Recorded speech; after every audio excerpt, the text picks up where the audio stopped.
Comics, je suis avec fou aussi de télécomics. Comme on a un petit peu de temps, on va vous parler très rapidement d'un petit mouvement interne à Télécomics qui s'appelle le Data Love. Alors le Data Love, en fait, ça a toujours existé plus ou moins de manière latente chez Télécomics, et lors des révolutions égyptiennes, il y en a qui ont passé des journées et des nuits entières à maintenir en état les infrastructures locales pour juste partager les données. Ils ont quasiment pas dormi, et on s'est, à la fin de ça, une fois que la poussière est un peu retombée, on s'est posé et on a écrit ça, les 10 principes du Data Love. Donc ça commence par tout simplement les data is essential, c'est-à-dire que les données sont absolument nécessaires et vitales de notre point de vue. Ça s'applique, enfin le data love s'applique essentiellement à l'internet, à l'informatique en général, pas forcément à votre vie de tous les jours, mais donc les données sont absolument essentielles. S'il n'y a pas de données, il n'y a pas de réseau. S'il n'y a pas de réseau, il n'y a pas d'internet, etc. Les data must flow, les données doivent circuler. Il n'y a pas de bonne raison pour pouvoir empêcher une donnée de circuler. Si la donnée existe, elle ne peut exister qu'en circulant, en passant d'un système à un autre. Data must be used. Si des données existent, elles doivent être utilisées par tout le monde. Elles peuvent servir à plein de choses. Elles peuvent servir par exemple pour des crises humanitaires, pour savoir où est-ce qu'il y a des gens qui sont coincés. Elles peuvent servir à trouver des lignes d'approvisionnement. Elles peuvent servir à monter des entreprises, des projets. Elles peuvent aussi servir à faire tomber des gouvernements et des régimes un peu limites, enfin plus qu'un peu limites d'ailleurs.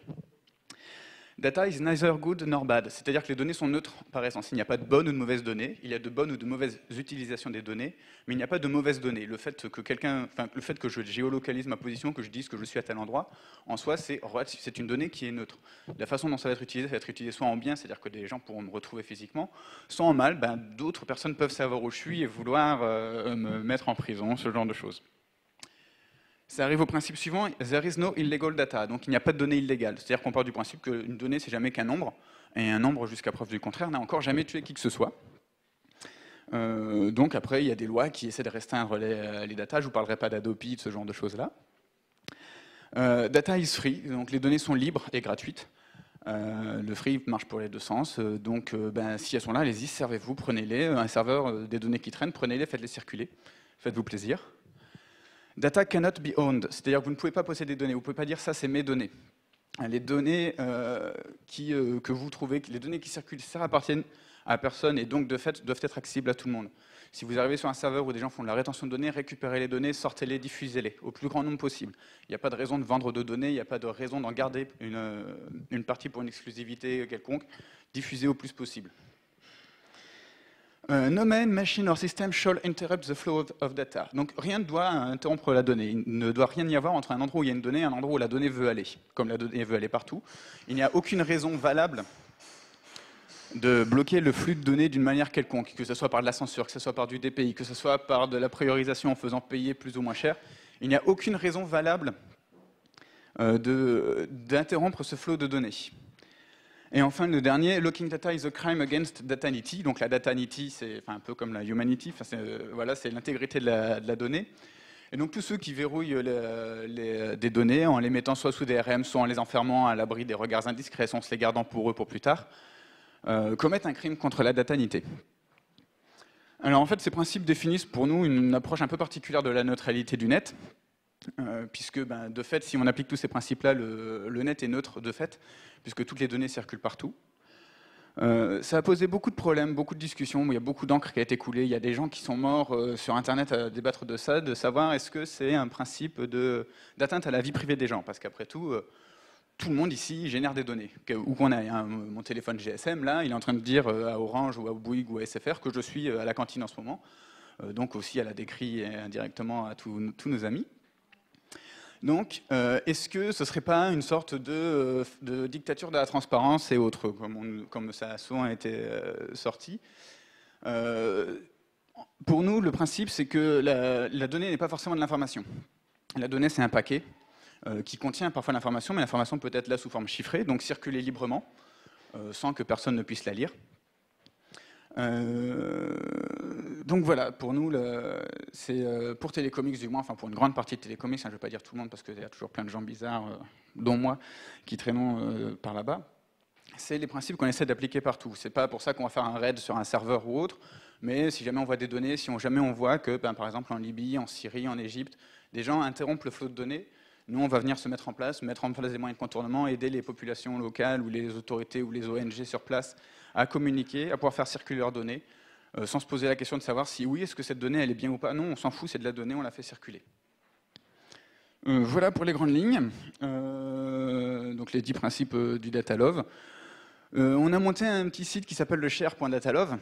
Donc ça c'est le site datalove.me, datalove.me. Donc on a le share.datalove.me qui vous permet en fait de vous créer un petit compte. Vous avez 4 datalove à la création du compte, je crois, ou 3. Vous les donnez à quelqu'un et à chaque fois que vous donnez un datalove, vous en recevez un. Donc avec une espèce de monnaie, non, même pas, c'est juste comme ça, pour faire, voilà, j'aime bien ce que fait cette personne-là, je lui donne des datalove, comme ça pour en donner plus, etc. C'est vraiment c'est une illustration de ce principe que je possède une donnée, je la donne à quelqu'un, on est maintenant 2 à la posséder, on peut la donner tous les 2 à quelqu'un d'autre, etc. Jusqu'à ce que tout le monde ait cette donnée, tout le monde ait cette information éventuellement, et qu'on ne puisse pas être mis en danger parce qu'on a des données qu'il n'y a que nous qui avons, et que si jamais il nous arrive un problème, tout le monde les perd. Voilà ce que j'avais à dire. Est-ce que vous avez des questions par rapport à tout ça? Ouais, c'était un peu rapide quand même. Tu as quelque chose à ajouter, Jean-Marc? Est-ce que vous avez des questions? Des remarques? On peut faire passer un micro. Wunderbar. Non, personne. Aidez-moi un peu.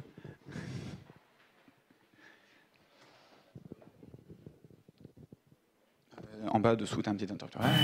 Oui, ça marche. Pourquoi est-ce que ce projet-là, il fonctionne très bien on a regardé un peu les comptes qui ont été ouverts sur Datalove. Il fonctionne beaucoup en Suède, en Allemagne, et très peu en France.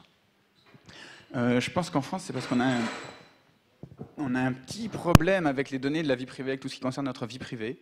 Les gens pensent que les données sont forcément celles de la vie privée de quelqu'un. Ce qui est partiellement vrai. Mais après, il y a beaucoup de gens qui partent du principe que oui, c'est des données qui ne regardent que moi. Mais si elles sont sur Facebook, Google ou autre, elles regardent a priori la planète entière. On peut les récupérer, on peut les indexer, on peut faire des bases de données sur toutes ces recherches publiques. On pourra vous le montrer d'ailleurs assez facilement. Donc voilà, c'est les gens qui ne veulent pas libérer leurs données parce qu'ils veulent les garder pour eux, dire oui, mais ça regarde que moi, mais elles existent déjà ces données. On ne veut pas aller nous chercher des données et créer des données qui n'existent pas. On veut juste que les données qui existent déjà, qui sont plus ou moins publiques, que ce soit celles des individus ou des gouvernements ou des corporations. On veut que toutes ces données-là circulent librement, sans contrainte et sans que personne ne puisse donc du coup bénéficier d'un avantage de moi j'ai des données sur vous que vous ne savez pas ce que c'est et je peux m'en servir contre vous. Il faut passer le micro là-bas. Si les données sont neutres et doivent être libres, est-ce qu'un sysadmin qui publierait les logs Apache de son serveur ferait est-ce que c'est du Datalove? Alors oui, parce que le log Apache existe, donc la donnée existe déjà, donc n'importe qui va casser le système pour aller récupérer. Et donc on crée du coup un intérêt à aller récupérer les logs du serveur Apache pour voir qui va dessus. Alors que si jamais ils sont publiés, tu n'as plus aucun intérêt à attaquer le serveur et tout le monde peut récupérer la donnée et finalement dans la masse de données, ça n'apportera que peu d'importance. Après, ça dépend de ce qu'on log aussi dans le serveur Apache, ça dépend de tout ce qu'on peut mettre dedans, etc. Comme je vois très très bien de quoi tu veux parler. Typiquement parlant, les enregistrements d'adresses IP pour moi ne sont pas des adresses personnelles puisque je n'utilise pas mon adresse IP pour aller sur Internet, j'utilise une adresse IP publique qui est dans un nœud Tor, qui est à travers tout ça. Donc ouais, très bien, c'est cool, vous savez que telle adresse IP est tapée sur le serveur. Maintenant, rattachez-vous-la à moi. J'ai une question au niveau du sigle Datalove, où ça en est l'histoire de la société italienne qui a déposé.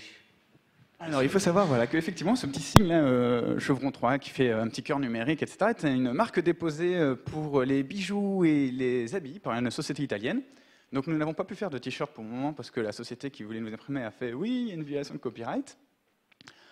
On va faire des t-shirts quand même, il faut qu'on trouve un autre prestat. Pour le moment, on a l'air bête parce qu'on leur a envoyé un mail en leur demandant oui, mais est-ce que vous trouvez normal de breveter de déposer une marque sur quelque chose qui est largement utilisé depuis 15 ans sur les forums Usenet, sur l'IRC, sur l'internet et autres. Donc on a envoyé un courrier, on n'a pas de nouvelles, je pense qu'ils ne répondront jamais et qu'on fera quand même nos t-shirts dans notre coin, voilà.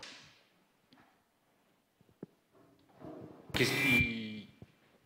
Et il y a quelque chose en plus qui va venir sur ce projet-là, en plus du share? Alors, en plus du share, on a le Give qui est en cours de développement, mais ça, j'ai pas encore trop suivi tout ce qui se passe dedans. On a fait des jolis stickers. Pour le Chaos Computer Camp, pour le Chaos Communication Camp, on va essayer de monter des box, des data box, donc basés sur des Pogo Plug ou des Plug Computer, etc. Donc des petits ordinateurs avec des batteries, des gros disques durs, on peut mettre 2, 3, 4 téraoctets dedans. Des points d'accès Wi-Fi pour que tout le monde puisse venir déposer des données et les partager de manière à ce que, voilà, typiquement ce genre d'infrastructure, comme ce qui est en train d'essayer de fourguer le gouvernement américain en ce moment, une infrastructure mobile de warfare, typiquement en Égypte ou en Syrie, c'est le genre de box qu'on peut avoir pour récupérer tes vidéos sur ton téléphone, les mettre dedans, et après tu n'as plus qu'une personne qui a à franchir la frontière avec un sac à dos. Et les frontières, ça se franchit finalement assez bien, notamment dans le désert. Donc voilà, on travaille sur ce genre de projet aussi en ce moment. Questions?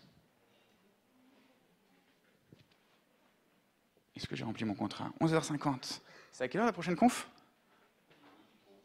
Ouais, ok, j'ai encore 40 minutes. Non, mais je vais pas tenir là.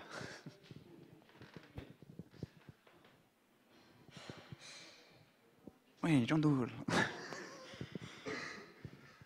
Donc voilà, vous pouvez vous ouvrir, on a un compte donc sur Share, vous pouvez y aller, ça demande juste un pseudo et un mot de passe, on ne vous demandera rien de plus. Il y a un petit widget que vous pouvez coller sur votre blog pour faire oui, j'aime bien ce qui est écrit, enfin un peu façon flatteur. On a des chats, on a tout genre de choses là, voilà. Bon ben voilà, merci de votre attention.